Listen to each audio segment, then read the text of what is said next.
नमस्कार दोस्तों। आज की कहानी है कर्मों का फल।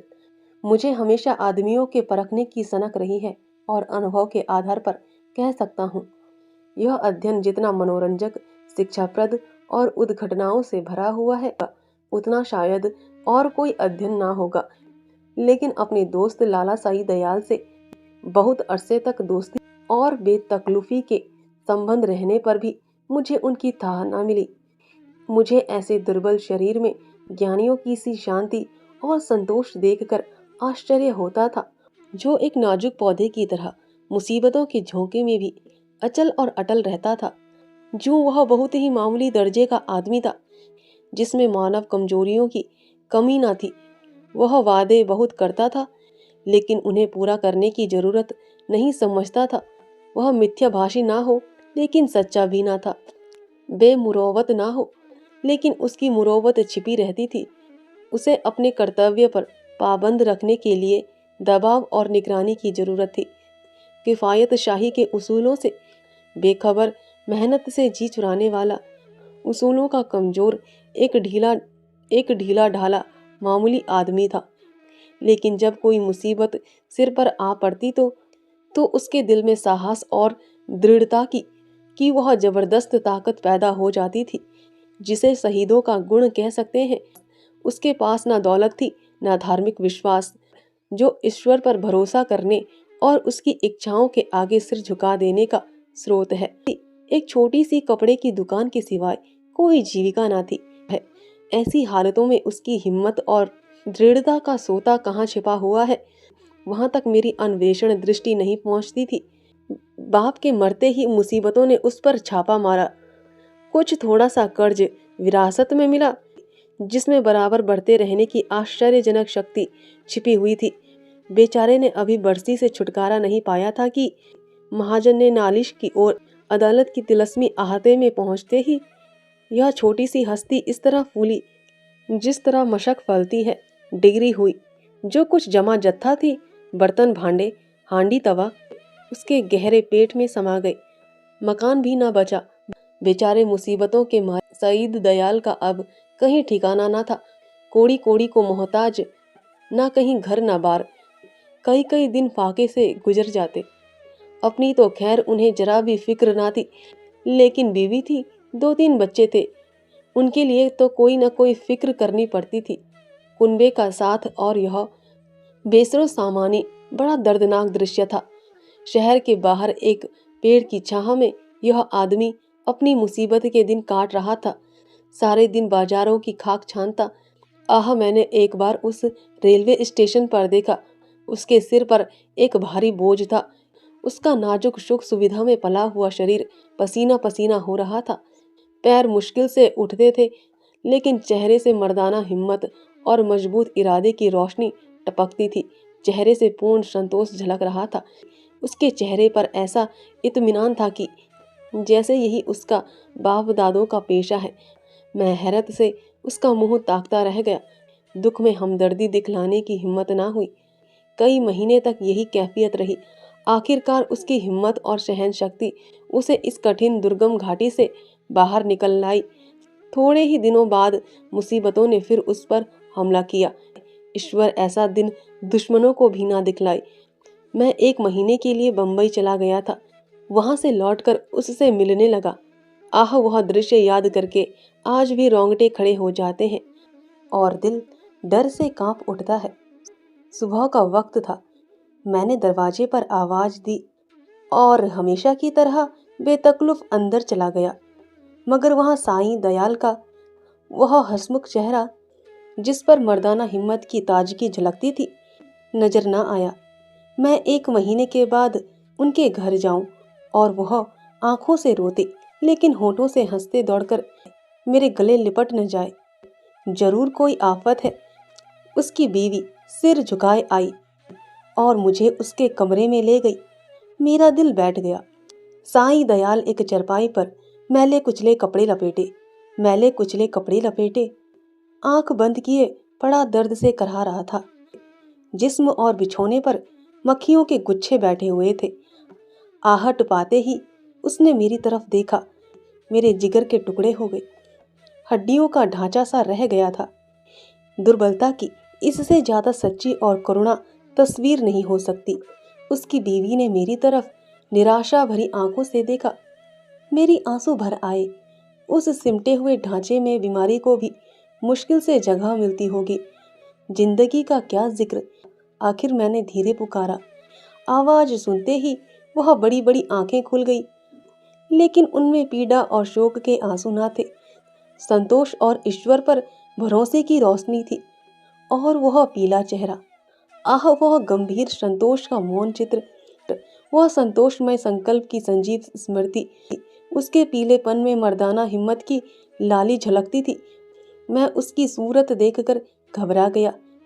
क्या यह बुझते हुए चिराग की आखिरी झलक तो नहीं है? मेरी सहमी हुई सूरत देखकर वह मुस्कुराया और बहुत धीमी आवाज में बोला, तुम ऐसे उदास क्यों हो? यह सब मेरे कर्मों का फल है। मगर कुछ अजब बदकिस्मत आदमी था। मुसीबतों को उससे कुछ खास मोहब्बत थी। किसे उम्मीद थी कि वह उस प्राण घातक रोग से मुक्ति पाएगा? डॉक्टरों ने भी जवाब दे दिया था। मौत के मुंह से निकल आया। अगर भविष्य का जरा भी ज्ञान होता तो सबसे पहले मैं उसे जहर दे देता। उस शोकपूर्ण घटना को याद करके कलेजा मुंह को आता है। धिक्कार है इस जिंदगी पर, धिक्कार है इस जिंदगी पर कि बाप अपनी आंखों से अपनी इकलौते बेटे का शोक देखे। कैसा हंसमुख चेहरा, कैसा खूबसूरत होनहार लड़का था, कैसा सुशील, कैसा मधुर भाषी। जालिम मौत ने उसे छांट लिया। प्लेग की दुहाई मची हुई थी। शाम को गिल्टी निकाली और सुबह को कैसी मनहूस अशुभ सुबह थी। वह जिंदगी सवेरे के चिराग की तरह बुझ गई। मैं उस वक्त उस बच्चे के पास बैठा हुआ था और साईं दयाल दीवार का सहारा लिए हुए खामोश आसमान की तरफ देखता था। मेरी और उसकी आंखों के सामने जालिम और बेरहम मौत ने उस बच्चे को हमारी गोद से छीन लिया। मैं रोते हुए साईं दयाल के गले से लिपट गया। सारे घर में कोहराम मचा हुआ था। बेचारी माँ पछाड़े खा रही थी। बहनें दौड़ दौड़ कर भाई की लाश से लिपटती थी। और जरा देर के लिए ईर्ष्या ने भी संवेदना के आगे सिर झुका दिया था। मोहल्ले की औरतों को आंस बहाने के लिए दिल पर जोर डालने की जरूरत ना थी। जब मेरे आंसू थमे तो मैंने साईं दयाल की तरफ देखा। आंखों में तो आंसू भरे हुए थे। आह, संतोष का आंखों पर कोई बस नहीं, लेकिन चेहरे पर मर्दाना दृढ़ता और समर्पण का रंग स्पष्ट था। इस दुख की बाढ़ और तूफानों में शांति की नैया उसके दिल को डुबाने से बचाई हुई थी। इस दृश्य ने मुझे चकित नहीं, स्तंभित कर दिया। संभावनाओं की सीमाएं कितनी ही व्यापक हो, ऐसी हृदय द्रावक स्थिति में होश हवास और इत्मीनान को कायम रखना उन सीमाओं से परे है। लेकिन इस दृष्टि से साईं दयाल मानव नहीं, अति मानव था। मैंने रोते हुए कहा, भाई साहब, अब संतोष की परीक्षा का अवसर है।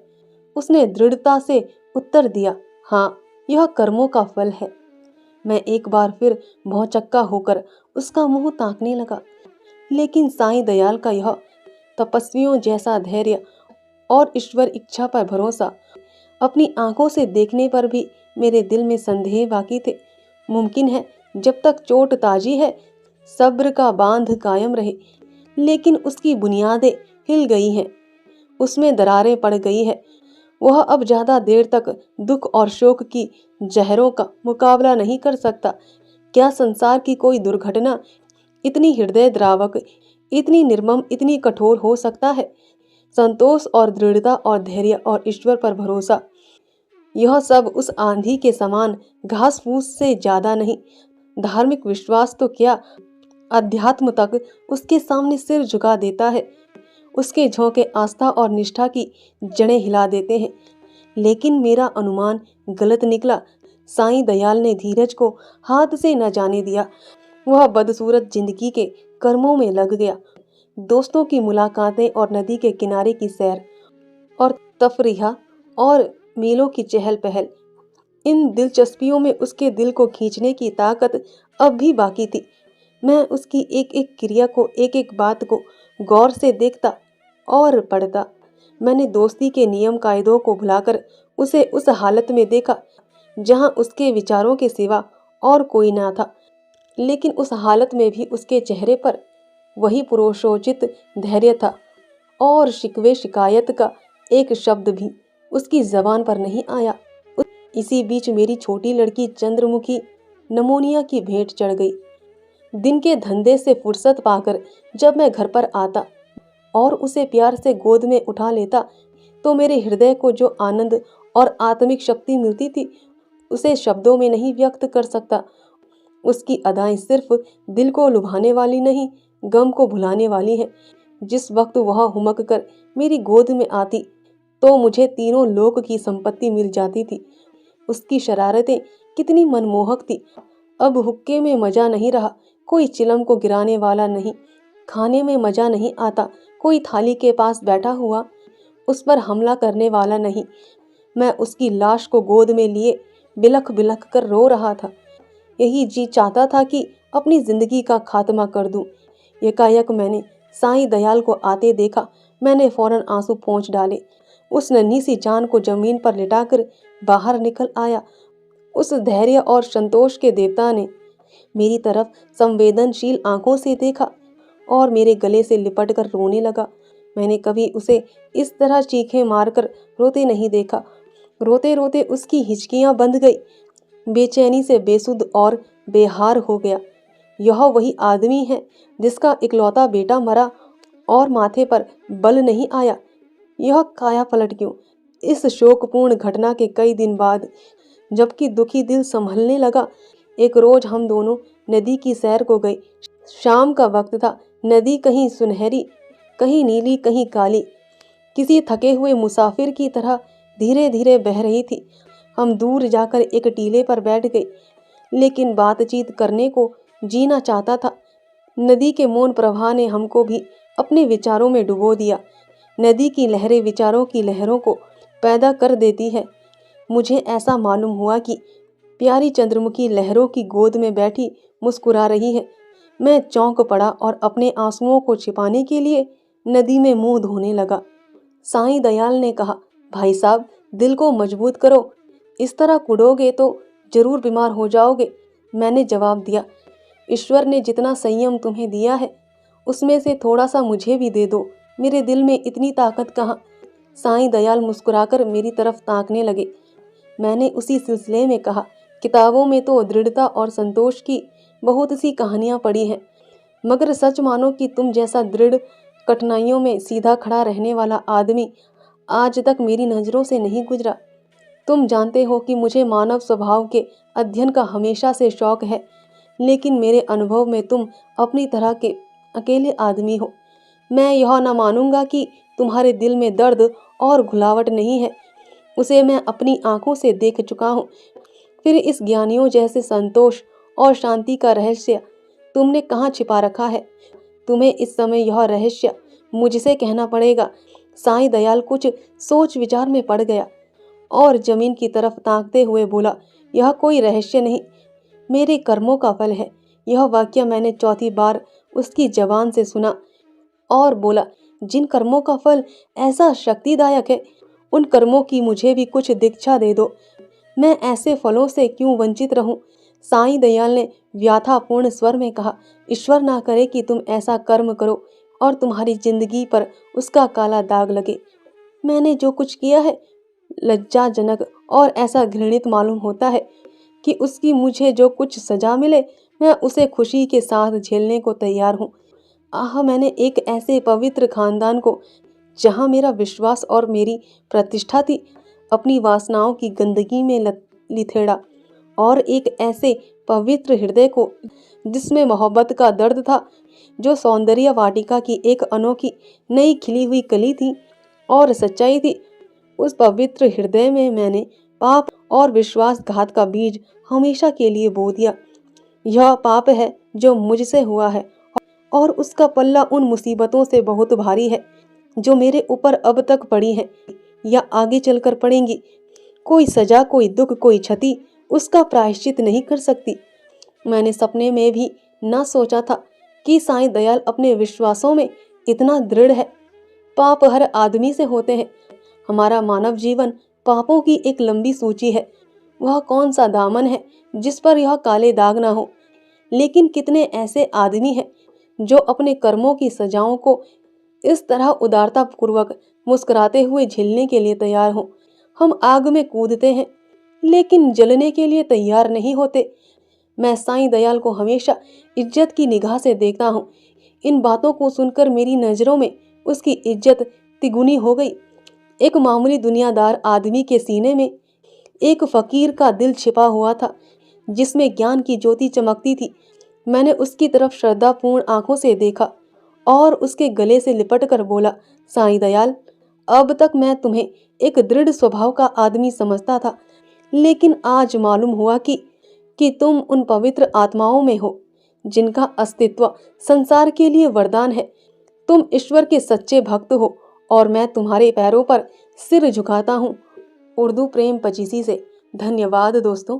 आशा है आपको यह कहानी पसंद आई हो।